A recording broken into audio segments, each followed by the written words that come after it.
जी, आप ऑडिबल है। Okay. Start with the name of Allah, the most gracious and merciful. Assalamu alaikum everyone. I hope you all doing well.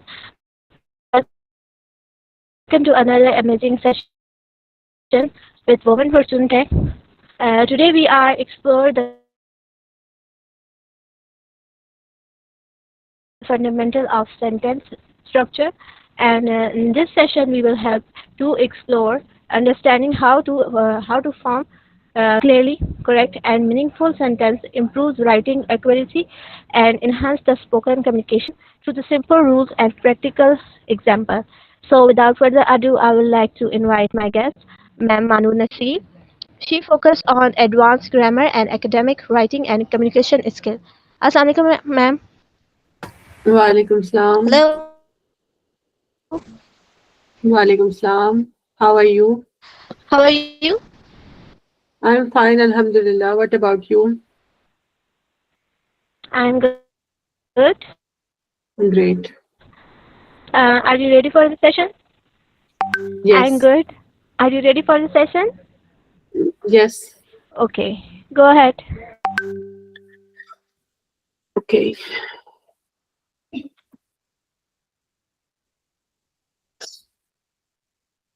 Okay, go ahead, ma'am.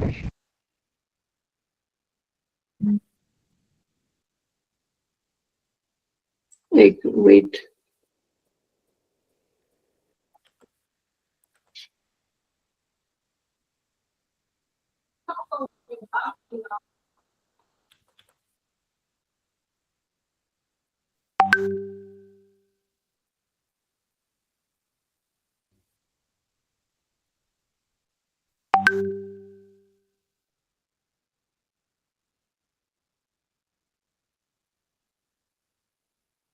So, assalamu alaikum, everyone. Hope you are all fine. So, today the topic I will be discussing about sentence structure. So before we begin, I will be telling you about that there are four types of different sentences. First is simple sentences, then we have compound sentences, then we have complex sentences, and then we have compound complex sentences. So first I will be telling about simple sentences. Basically simple sentences होते क्या है? जो simple sentences है वो these are the sentences that expresses a complete idea, जो कि एक complete अपना आइडिया देते हैं कि जो सेंटेंस का प्रॉपर मीनिंग आपको कन्वे हो जाए, एक टॉपिक जो आपको सही समझ आ जाए कि उस सेंटेंस का क्या मतलब है. जैसे for example she was in the class, वो क्लास में थी. तो ये एक कंप्लीट सेंटेंस है, एक कंप्लीट मीनिंग या कंप्लीट आइडिया जो है ना वो आपको कन्वे कर रहा है, आपको बात की समझ आ रही है. अनदर एग्जांपल हमारे पास है द एग्जाम इज टुमारो. इसमें भी एक कंप्लीट आइडिया शो हो रहा है कि एग्जाम जो है वो टुमारो है, ठीक है, अगले दिन है. जो अ सिंपल सेंटेंस जो होता है वो नीड्स अ सब्जेक्ट, वो उसके अंदर जैसा सेंटेंस स्ट्रक्चर कल हमने पढ़े थे सब डिफरेंट टेंसेस के, इसमें भी अ सिंपल सेंटेंस में भी एक सब्जेक्ट होता है और अ मेन वर्ब होता है जो कि एक्शन परफॉर्म करता है.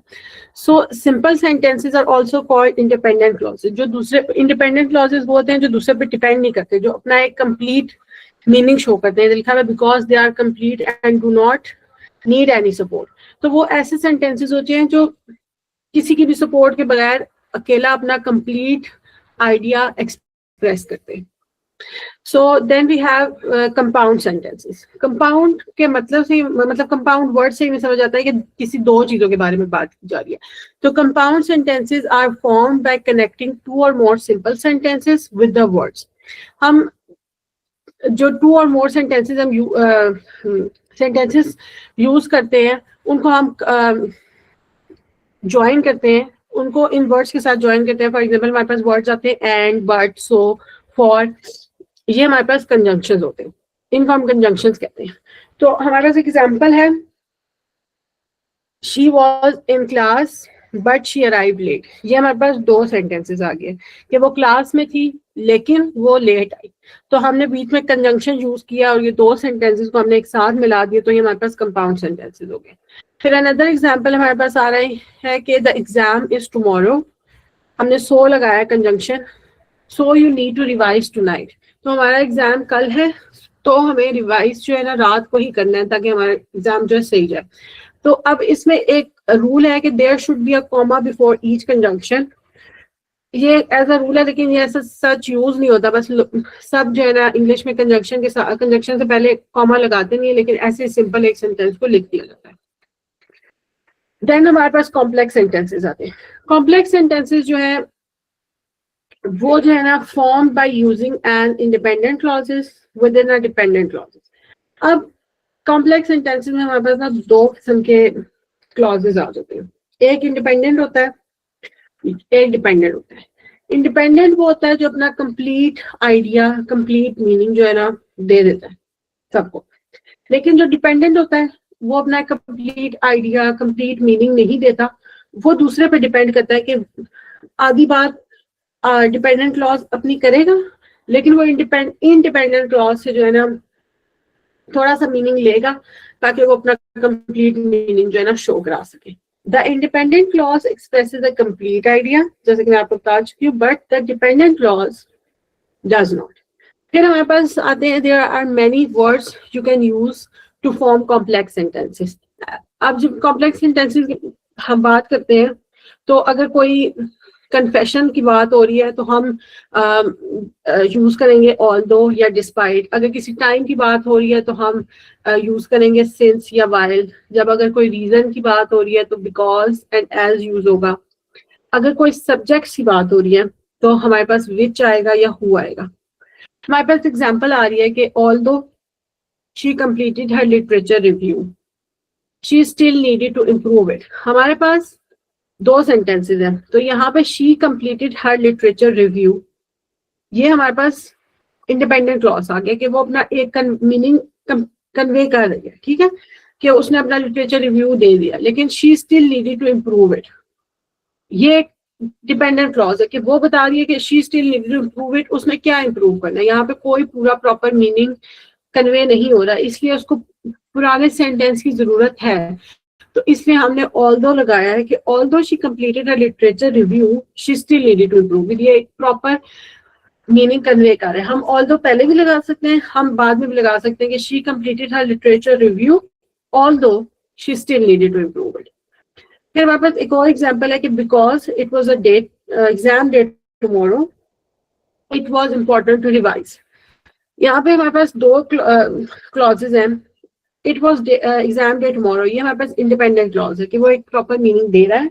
नेक्स्ट हमारे पास जो सेंटेंस है वो it was important to revise, ये हमारे पास डिपेंडेंट क्लॉज है कि पिछला सेंटेंस हमें कुछ मीनिंग बताएगा तो ही अगले का मीनिंग कंप्लीट होगा कि वो किस चीज को, मतलब क्या इंपॉर्टेंट है उसके लिए रिवाइज करने, किस चीज के लिए रिवाइज करना है। तो हम उसको बिकॉज लगाएंगे कि it was exam day tomorrow because it was important to revise. फिर हमारे पास थर्ड एग्जांपल आती है कि the nursing assignment was difficult, ये एक सेंटेंस है कि जो इंडिपेंडेंट क्लॉज है, वो किसी पर डिपेंड नहीं कर रहा कि the nursing assignment was difficult, कि वो नर्सिंग असाइनमेंट जो थी वो डिफिकल्ट थी। फिर हमारे पास एक और सेंटेंस है, they needed to critically analyse the article, वो एक आर्टिकल को एनालाइज करना चाहते हैं, लेकिन ये हमारे पास डिपेंडेंट क्लॉज है कि किस लिए आर्टिकल को एनालाइज कर रहे हैं। तो हम एज लगाएंगे, was difficult as they needed to critically analyse the article. Then हमारे पास आते हैं compound complex sentences. So compound complex sentences are formed with combining a range of independent and dependent clauses together. अब यहाँ पे हमारे पास जो compound complex sentences में हमारे पास ना ज्यादा independent clauses आ सकते हैं, दो independent clauses आएंगे और एक dependent clauses आएगा। तो इस compound complex sentences हमारे पास बेसिकली तीन पार्ट्स होते हैं जिसमें दो independent clauses आते हैं और एक dependent clauses होता है ताकि मीनिंग प्रॉपर कन्वे हो जाए। For example, The assignment was completed, हमारे पास ये independent clause आ गया, but he felt the reference list was not completed, ये भी हमारे पास independent clause आ गया। फिर even though he had spent 2 hours completing it, तो ये हमारे पास dependent clause आ गया कि पिछले का meaning convey करे कि the assignment was completed, एक assignment complete थी लेकिन उसमें कुछ reference रहते थे जो complete नहीं थे, फिर भी उसने 2 घंटे लगाया उसको कंपाइल करने में। तो ये एक प्रॉपर सेंटेंस हमारे पास बन गया। अगर हम सिर्फ लिखते कि उसने 2 घंटे लगाए कंपाइल करने में, तो ये एक कोई आइडिया शो ही नहीं कर रहा, कोई एक्सप्रेशन दे ही नहीं रहा कि कौन सा काम उसने कंपाइल किया। तो अगर पूरा हम सेंटेंस पढ़ेंगे तो उसने असाइनमेंट की, उसके बाद उसमें रेफरेंस नहीं डाले, लेकिन उसने फिर भी 2 घंटे लगाए कंपाइल करने में, तो ये हमारे पास जो है ना पूरा एक कंपाउंड कॉम्प्लेक्स सेंटेंस बन गया। फिर हमारे पास अनदर एग्जांपल है, although the exam was tomorrow, ये हमारे पास डिपेंडेंट क्लॉज है। फिर हमारे पास they did not feel confident they would pass, ये हमारे पास इंडिपेंडेंट क्लॉज है। देन हमारे पास since they had not been to revise the classes, ये हमारे पास डिपेंडेंट क्लॉजेस है। Although the exam was tomorrow, ये हमारा एग्जाम कल था। They did not feel confident they would पास, कि वो कॉन्फिडेंट फील नहीं कर रहे थे कि वो पास करेंगे, ये हमारे पास इंडिपेंडेंट क्लॉज है। Since they had not been to revise the classes, क्या उनके पास टाइम ही नहीं, this had not been to the revision class, वो revision classes में भी गए ही नहीं, ये हमारे पास डिपेंडेंट क्लॉज है। सो हमारे पास हमें याद करने के लिए ये मतलब रिमेंबर रखने के लिए ये चीज है कि there are many different ways to form compound complex sentences, but they are useful if you want to write long sentences. So अब हम आगे बात करते हैं कि if you are having problem organizing your sentences, क्योंकि डिफरेंट सेंटेंसेस के लिए हमें नहीं याद रहता कि कौन सा डिपेंडेंट बन रहा है, कौन सा इंडिपेंडेंट क्लॉजेस बन रहा है। तो it can be useful to see if you are structuring them well. For example, do your sentences have subjects and verbs? Are you writing a complex sentence correctly? हमें चेक करना पड़ेगा कि हमारे sentence में सब्जेक्ट और verb है, क्योंकि हमने सिंपल सेंटेंस में पढ़ा था, जो सिंपल सेंटेंस है हमारे पास, कि उसमें सब्जेक्ट और वर्ब होना लाजमी है। तो इसी तरह आगे जो हमारे सेंटेंसेस की टाइप्स थी, उसमें भी हमारे पास सब्जेक्ट और वर्ब होना लाजमी है, और हमने देखना है कि हम वो कॉम्प्लेक्स सेंटेंस ठीक लिख रहे हैं या नहीं लिख रहे। सो हमारे पास सेंटेंस की जो प्रॉब्लम्स हैं, जो ज्यादा लोग फेस करते हैं, वो हमारे पास कॉमन प्रॉब्लम जो है, हमारे पास फर्स्ट आती है सेंटेंस फ्रेगमेंट्स, देन हमारे पास आती है रन ऑन सेंटेंसेस, देन हमारे पास कॉमा स्प्लाइसेस आते हैं, देन हमारे पास चॉपी सेंटेंसेस आते हैं, देन हमारे पास स्ट्रिंगी सेंटेंसेस आते हैं। तो फर्स्ट हमारे पास सेंटेंस फ्रेगमेंट्स क्या होते हैं। अब हम फॉलोइंग एग्जांपल्स को देखते हैं कि although the course was well organised. एक और एग्जांपल है कि the new book very simple to understand, organize the students into different classes।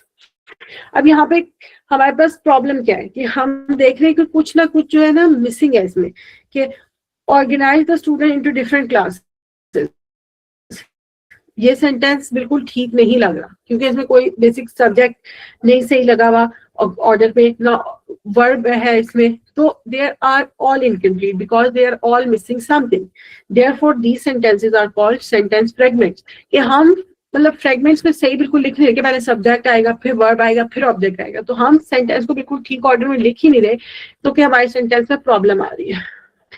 अच्छा, possible ways to correct the sentences fragments. तो हमारे पास पॉसिबल वेज क्या है, मैं हम आपको बताती हूँ कि although the course was well organised, ये हमारे पास एक डिपेंडेंट क्लॉज है कि ये अकेला एक कोई मीनिंग नहीं दे रहा सेंटेंस के, although the course was well organised, कि एक कोर्स जो है वो वेल ऑर्गेनाइज्ड था, लेकिन कौन सा कोर्स, कैसा कोर्स था वो, ठीक है।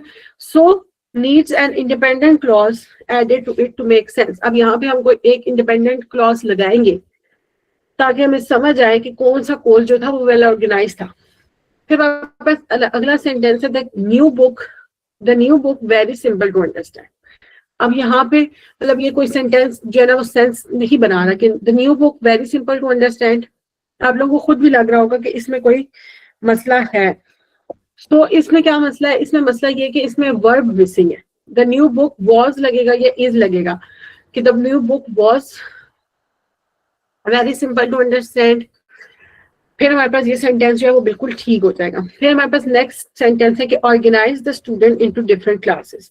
अब यहाँ पे क्या है, द सब्जेक्ट मिसिंग है हमारे पास, कि कौन है स्टूडेंट को ऑर्गेनाइज और किसने ऑर्गेनाइज किया, ठीक है। The teacher organise the student into different classes.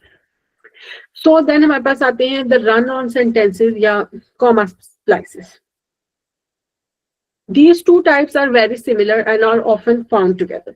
For example, हमारे पास है कि over indulgence in fast food can lead to weight gain. It can also cause health problems in later.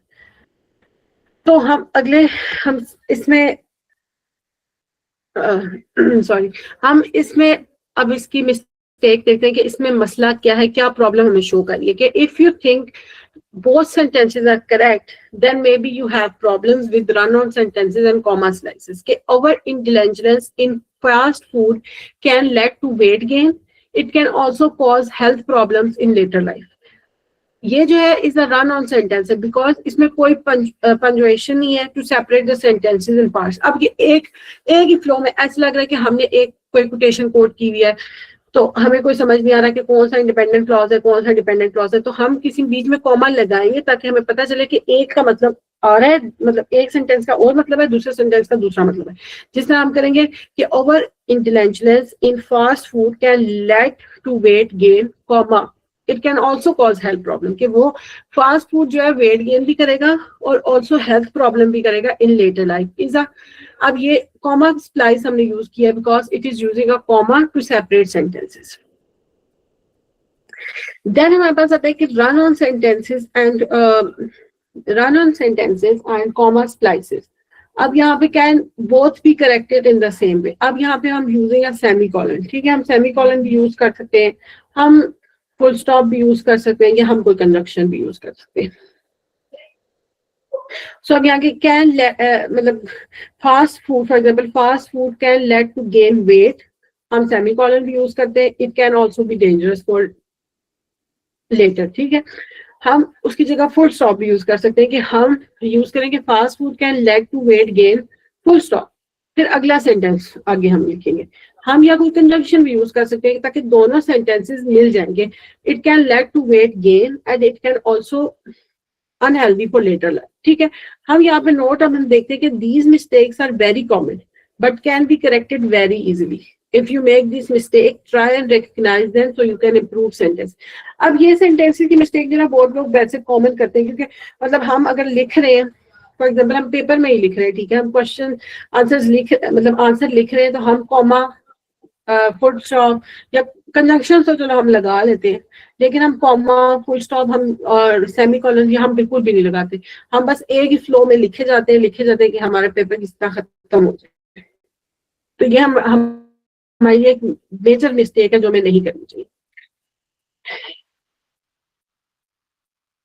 तो हमारे पास चॉपी सेंटेंसेस आते हैं कि हमारे पास एक एग्जांपल है फॉलोइंग सेंटेंस में कि see what problems are there. So हमारे पास सेंटेंस है कि the findings are presented here, ठीक है.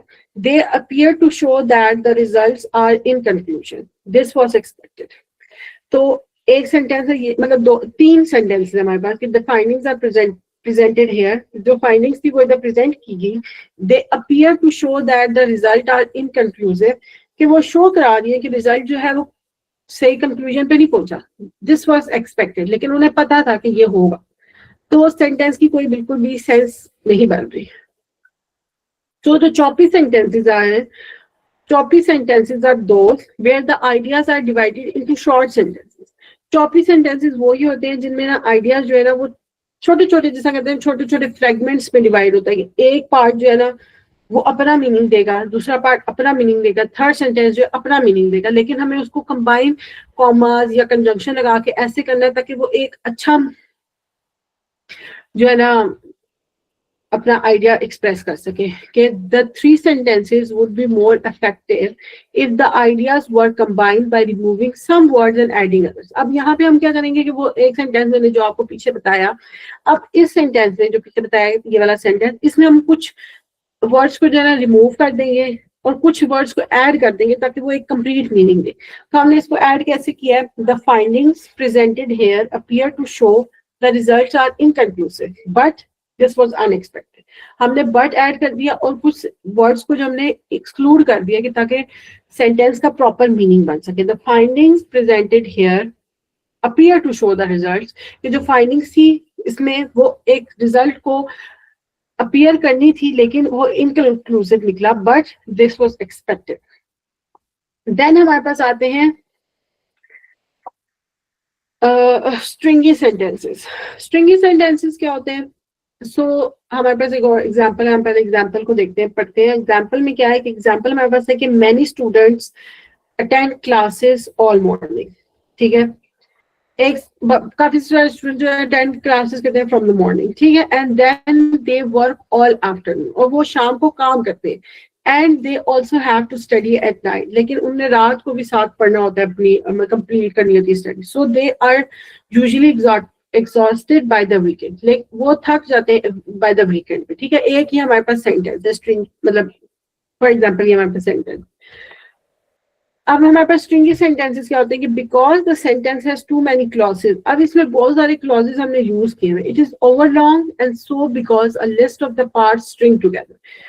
अब ये सेंटेंस जो हमने लिखा है एक पैराग्राफ फॉर्म में, ये बहुत हमने लंबा लिखा और हमने हर बात पे किया कि बच्चे ये कर रहे थे, फिर बच्चे ने ये किया, फिर बच्चों ने ये किया, तो वो एक जो है ना पार्ट जो है ना वो स्टिंग कर रहे हैं टुगेदर। ठीक है, there are many ways to correct it, but one way is to have two sentences and introduce the second sentence with a word or a phrase. अब हम कैसे करेंगे कि हम, मतलब इसमें डिफरेंट वेज हैं कि हम कंजंक्शन लगा दें, लेकिन हम इधर क्या करेंगे, हम जो है ना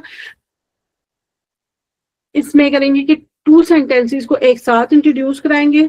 ठीक है, और अगले दो सेंटेंसेस को एक वर्ड या फ्रेज के साथ इंट्रोड्यूस करा देंगे। फॉर एग्जाम्पल हमारे पास ये एग्जाम्पल वही वाली है कि many students attend classes all morning and then they work all afternoon because of this. अब जो सारी बात होगी थी, मतलब पिछले सेंटेंस में हमारे पास क्या था कि बार बार वो बात कर रहे थे कि वो उन्हें पढ़ा था, क्लासेस ली थी, फिर दे यूज हो रहा था। लेकिन यहाँ पे हमने क्या किया कि एक सेंटेंस कर दिया कि many student attend classes all morning and then they work all afternoon.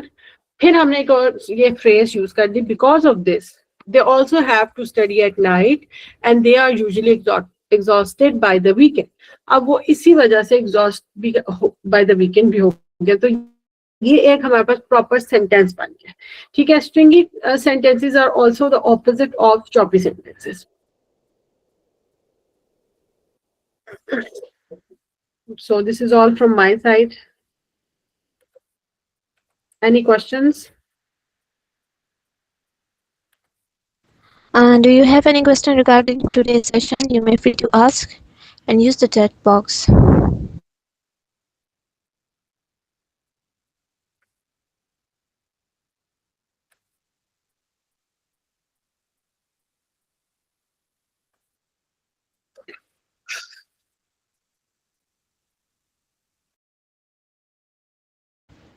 Okay. They have no question. They are all clear to our student. Thank you so much, ma'am, for your priceless insight, and thank you so much for being here and engaging crowd. And your energy make the session so sparkle. Thank you so much. You're welcome. And so this is for today, and we signing off. Allah Hafiz.